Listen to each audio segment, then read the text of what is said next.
bash. Kaya po, ang nakakapagpaano lang naman po talaga kasi ng ingay, yung mga Maki-Edo, Maki-Beyonce, yan lang naman po talaga. Sa totoo lang po, kayo po ang nag-aano ng gulo ng AC. Sana hati po. Tapos kung ano-ano na po paratang ang mga inaano nyo kay Beyonce, sobra na po kayo. Lakat, pinutol yung video, yung hudulo ang pinakita. Kaya galit na galit yung buong pamilya. Tuwan-tuwa sila, kaya nga tuwan-tuwa sila ng interview sa dulo Dahil akala nila ipalabas na yung video Hindi daw ipinalabas yung video. Pinutol daw. Sa dulo lang kinuha. Kaya hindi sila natuwa. Bahala na kung saan sila makarating sa bagay na yan. Pagpasok mo pa lang, gumalaw ang gabi. Sawang sinisigawi. Bang mo'y diretsyo, walang alinlangan. Sa bawat galaw mo, bagsak ang dahilan. Kumpas ng musika, hawak mo ang sandali. Isang tingin mo lang, ako'y bumibigay din. Wala nang salitang kailangan pa. Sayaw mo pa lang, sagot na Mga balbas ay pag-uusapan natin to, no? So dito nga sa sinasabing live ni Dr. Love, mga balbas natin, lilinawin ko lang, no? Out at tayo dito, wala naman tayo sa kalinga, pero fair tayo sa reaction dito, no? So dito nga may binanggit sa live itong si Dr. Love na lipad yung bagol-bagol sa Bisaya, yon na term version, no? So hindi natin ito pinapalaki. Ang sinasabi niya dito yung sinasabi ni Kuya Bal at doon sa interview nila Beyonce, ng nanay ni Beyonce, ni Ate Hazel, no, Hazel, at sa tatay Beranya, ay ito ang nangyari.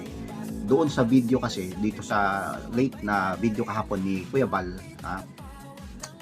putol kasi, no, yung video.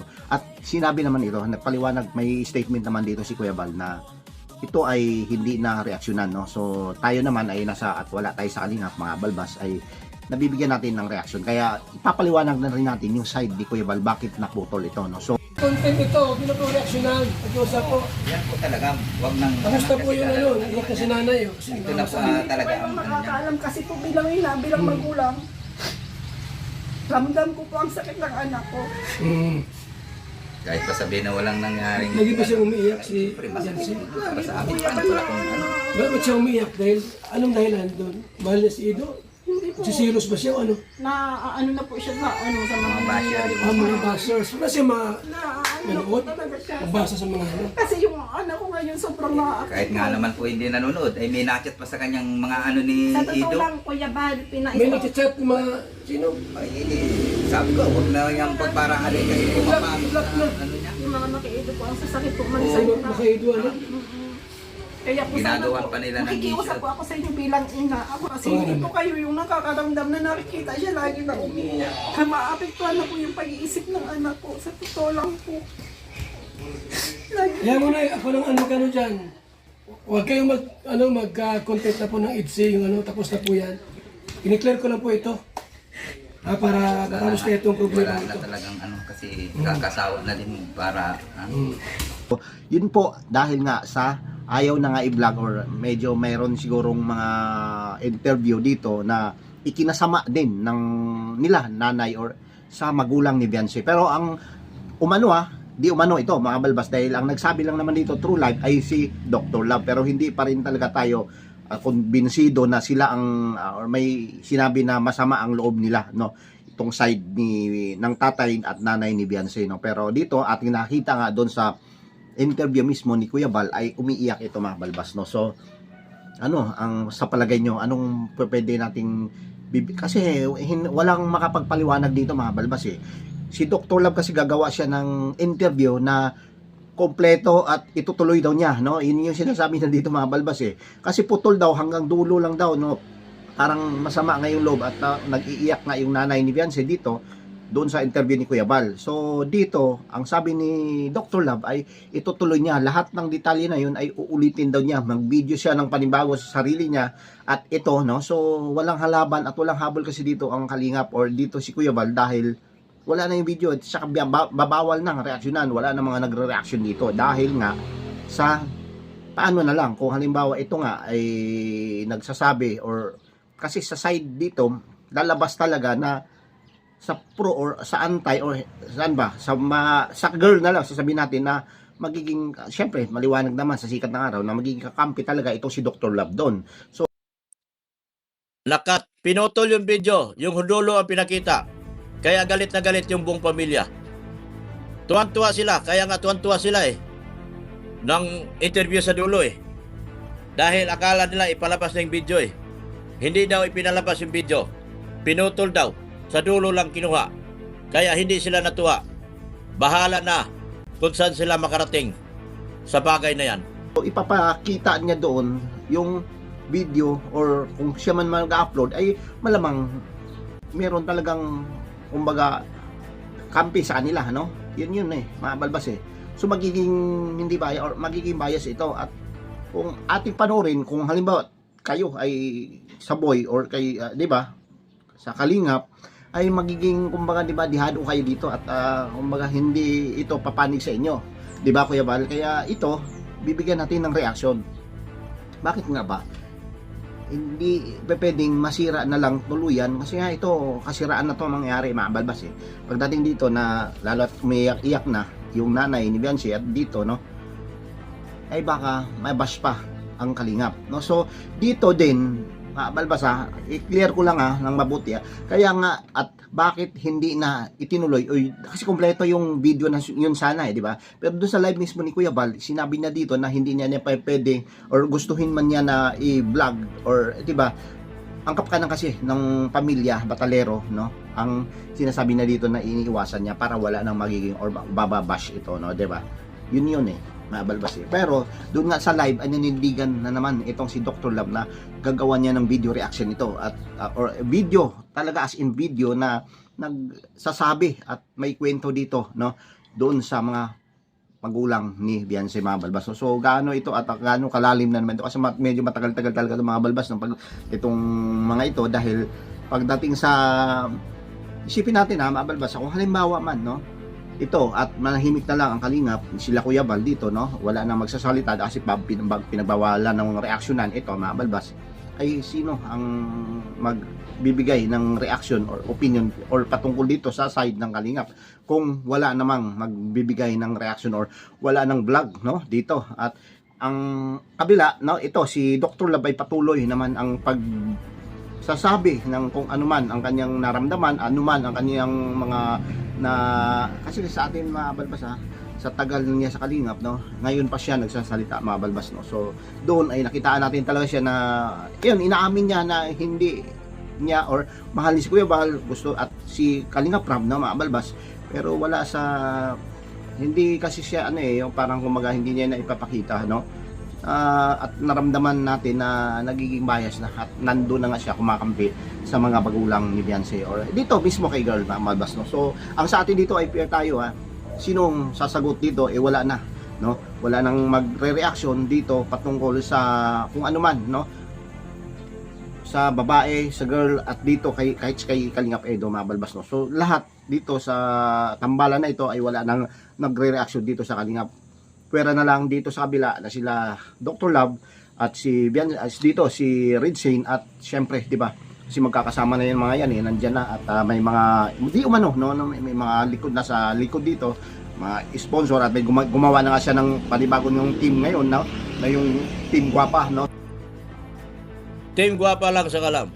Halata nga po putol huli man nun si Balbon. Saglit lang po nanood ko Dok. Siguro kaya hindi ginawa ni Ram ng channel si Biancy dahil alam niya na darating yung ganito ang entry. Kung may channel na naman si Biancy, pwede siya magsalita sa channel niya. Totoo! Correct, Jenny. Tama ka dyan, Jenny. Yamasaki Carmelita. Hello, darling. Tita Yamasaki. Sino to? Tita Carmelita. Oy, tita mo pala to. Kakitan ko. Tita! Kita rin kita, ha? Kulang pa ako? May kulang pa ako? Bakit si Boy ang lagi binanggit na huwag ibas? Lagi sabi ni Lolo. Dapat, Dok, buong video sana. Yun video ang inaantay. Doon nagwala ang pamilya. Doon nagalit ang pamilya. Bakit daw niloko sila? Bakit daw hindi nalabas ang video? Pumayag daw sila interviewin sa akala nila ipapalabas ang video. Ang inilabas, dulo. Sabi nila, hindi tama. Nandun lahat. Siguradong lilipad ang bagol-bagol nyo lahat pag nakapanood nyo yung video na yon. Pero kung hindi mamatuloy, ako magbibideo. Ipapalabas ko. Uulitin ko ang video at ako magpapalabas. Totoo yan. Kung hindi maipalabas yung video, ako magbibideo. At ipapalabas ko. Oh. Andito pa ang anak ni Foreman. Saan, Ethan? Di ko na nabasa. Baka naging baser ko na yun. Patay tayo, hindi na nagpakita eh. Mga bobo, mga yandok, inggit sa'yo. RGTV channel. Basahin mo, Mrs. Kudok. Kapal ng mukha mo. Hindi ikaw nakabatay. Oh, saan mo nasabi? Ha? Paano mo nasabi? Ang kapal ng mukha mo. Tangina mo. RGTV channel. Mas makapal ang mukha mo. Tangina mo. Patay ka. Dok, Team Trulala, si Gladys, jacket niya. Tamo yan sa'yo. Gladys? Sana, Jack Gladys, kanina ko pa inantay Gladys, wala pa Gladys ang pangalan. Dito na mga Trulala Mukhang kakampi ko na sila. Lahat din ang kasi maganda kahit dahil kamag-anak. Lipat na sila sa Team Guapa. Lipat na kayo sa Team Guapa. Hindi na po ako pwedeng magkalinga pa. Sa totoo lang. Ito lang masasabi ko. Hindi na po mangyayari na magkalingap ako. Dahil ang lahat ng nasa kalingap, baser ko na. Ang tao magtatanggol sa akin ngayon, magmaraton sa akin mga upload, ay ang Team Guapa. So Team Guapa tayo lahat. Kahit ano. So, yun nga, at tayo naman ay wala ng fear tayo dito, wala tayong, at nasa neutral tayo, nasa langitaan tayo rito na mga balbas mo. So, ang sa atin lang dito ay kung totoo man yung mga sinasabi dito ni Dr. Lab, panindigan niya ako kung sana, kung i-video man niya, itong mga Batalero family, ay nasa katotohanan sana at wala nang kumbaga, di ba? Kasi mayroong mga kuro-kuro, mga opinion ng iba, baka mamaya ididiktahan, baka mamaya utusan o anong sasabihin, pero makikita naman yun at malaman naman yun kung talagang yun ang mangyayari, mga balbas natin. So, yun po, ang gusto ko lang i-highlights dito, yung sinasabi ni Kuya Bal, kaya naman, pinutol niya yung video na yun, ang sabi niya, mga balbas, dito sa live or dito sa mga videos niya, ay para hindi maibash itong sila, itong Batalero family, ito, magulang ni Biancy, mga balbas, So, para wala nang, kasi lumala na mga all, naging toxic na, kaya ang nangyari ay hindi na po niya dinuloy at pinutol na lang yung video, So, yun po yung gusto iparating sana ni Kuya Bal, kaso sa mga nagreaction ay bawal na po talaga na gagawan or di ba magre-reaction dito sa issue na ito, mga balbas, So, pero pagdating dito sa side nila Dr. Love Red Shane ay patuloy sila kasi wala nang choice dahil sino pa ba or kung halimbawa magcha-charity sila kasi ngayon kasi medyo mainit ito, kaya andyan at talagang accept talaga natin ito at talagang dito sila tututok muna, mga balbas natin, So, may mga sinasabi na nagkasuhan na or may mga nakaproseso na ng kaso, ganun, pero sa ngayon ay hindi pa naman talaga kumpirmado, So, ang naging kumpirmado lang dito ay yung ibibideo niya kung ano man ang sinabi niya doon sa interview mismo ni Kuya Bal. Itong si Dr. Lab ay gumawa umano ng panibagong video, mga balbas natin. So, yun po yung aabangan natin dito. Okay, so like, share, at sino pa, sana makomento kayo kung ano may nalalaman nyo at patungkol dito kung saan tayo or kung bakit nga ba nagawa ito, na dating kalingap at talagang mahal na mahal ni Dr. Love si Kuya Bal, kalingap Rab, or ito ba ay talagang kaplastikan lamang, mga balbas, So, yun po yung ating nag-response, pero doon nga sa hindi rin natin masisisi itong si Dr. Love dahil kung halimbawa act 2 at may mga bibidensya naman na ganun pala ang ginawa nung pinsan niya or di ba kung halimbawa di umano allegedly, mga balbas, ay talagang malalaman natin ito pagdating ng araw, mga balbas natin kung totoo man ito. Okay? So, yun lang po at isang mapagpalang araw po muna sa lahat, lalo sa ating lahat ng mga nanonood sa atin. Thank you, God bless at mabuhay po tayong lahat. Bye-bye!